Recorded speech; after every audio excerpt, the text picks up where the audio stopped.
Welcome back to the Angry Man Podcast with Jason and Greg. So, Jay, a topic that I did want to talk about was Jaron Boots Ennis, and not necessarily his performance this past weekend, but overall who Boots is as a fighter. Personally, I think Jaron Ennis is the next superstar. And the reason why I say that is because he has everything required in order to be a superstar. Jaron Ennis has the look, pause, because I know they'll get on me if I don't say pause. He has the fighting skills, the power, the excitement, and the fan base currently to support him because he comes from a city that supported him. And we saw that this past weekend. The fact that he sold, 14,000 tickets at the Wells Fargo Center shows that he has the support from that local fan base. And he also has support from other fans across the nation, right? So Jaron Ennis has everything. The one thing that I will say that he is probably missing, other than the main point of this video, is he's not a talkative person, right? He's not somebody that you're going to constantly see on social media talking himself up. He's more of a reserved type of individual. That whole camp seems to be more reserved. But he does have Eddie Hearns now in place to do his talking. So Eddie has to be his mouthpiece. And if Eddie can be his mouthpiece and consistently keep his name out there, similarly to what Bill Haney is doing for Devin Haney, then yeah, he can blow up Shuwait, as they used to say in the 90s. Blow up Shuwait. But the one thing that he's missing from taking that next step, Jay, to superstardom, or at least stardom, because I think right now he's known, but he's not a star, is the right opponent, dog. It's like he needs the right opponent. He needs someone who's willing to get into the ring with him and fight him. Now, does that require him to show vulnerability? Maybe it does. Did he show vulnerability against Avanesian? It depends on how you process that fight, right? I think he was just being careless because he didn't respect the guy's power and he was a little bit rusty. That's my opinion. But others may see it differently. Maybe somebody like Stanionis or Barrios would be willing to jump in the ring. And Barrios said he would jump in the ring with him. But maybe there's some other fighters that will jump in the ring with him and give him the opportunity. Because I think somebody like Stanionis, if he were to get in the ring and soundly beat Stanionis, then that will take him to that next step. But we hear so much criticism about Jaron Ennis in regards to who he's fought. But in reality, many people don't want to fight him. I mean, dude has struggled to get fights. Now, he was on the shelf for a while, but that was in part to the fact that no one wanted to fight him. He needs to get this. Somebody has to give him a chance. And I remember, what was that? Maybe 2016. Errol Spence was in the same situation. Nobody wanted to give him an opportunity to fight. Sean Porter didn't give him the opportunity.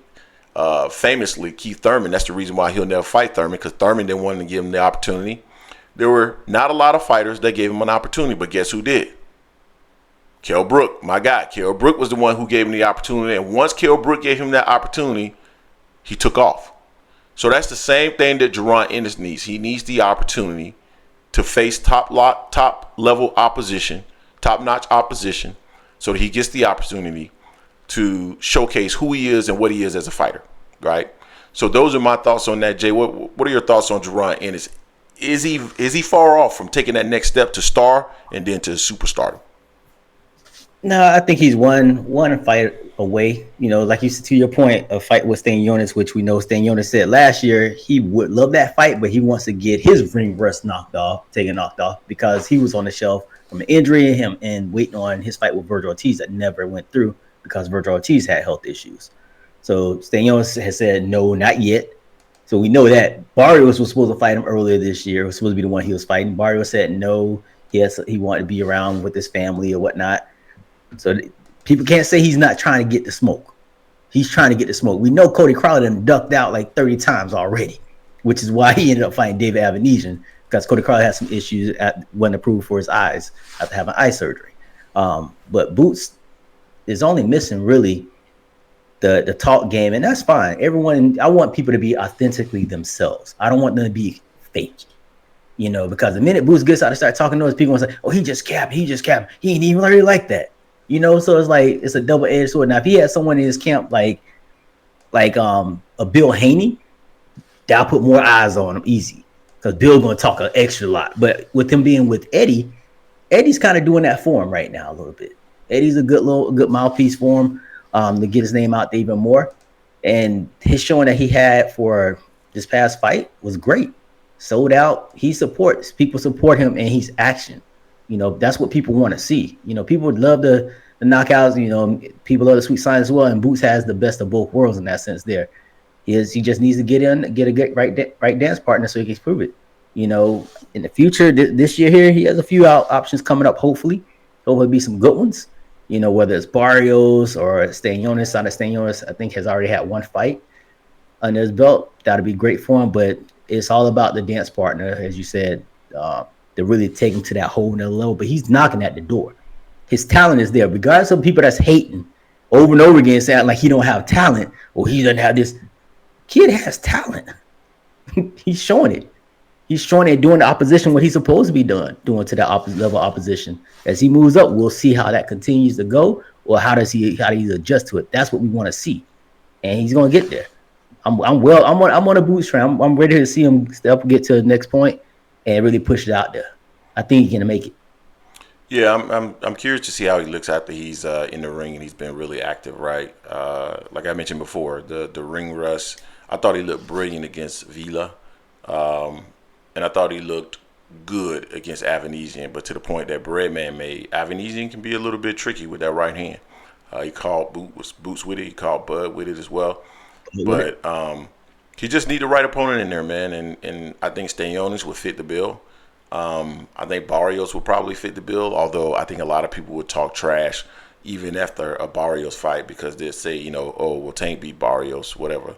And so I think they would knock that win as well. But somebody like Stanionis, who is a champion, I'm not even sure they give him full credit for a Brian Norman win.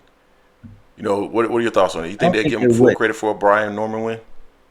I don't think they would, because they didn't even give Brian Norman credit for his win that he just had. Facts. He had a spectacular fight and fought great, So he's not going to get the credit. And so, Brian Norman's not respected like he should neither, the way he's come up and the way he just snatched that title his last fight on with Top Rank, So I would love that. That would be a great fight, though. Him and Brian Norman, that would be a nice little fight there. But that'd be an excellent fight. He won't get the credit he really fully deserves on that. They'll say, well, Brian Norman's not the big name, but they want to fight a champion which Brian Norman is, but they'll take it away from him. So he won't get credit. To your point about Barrios lost to Tank and Barrios lost to Keith Thurman. They'll say, well, he's already lost twice. So they're gonna minimize it no matter what, because it's Boots right now. Exactly. And we know why they're gonna minimize it, and it's a certain fan base that's going to minimize it. Yep. You guys tell us what you think in the comment section. Don't forget to hate, like, comment, and subscribe. This is the Angry Man Podcast, AM Sports Media, and we are out.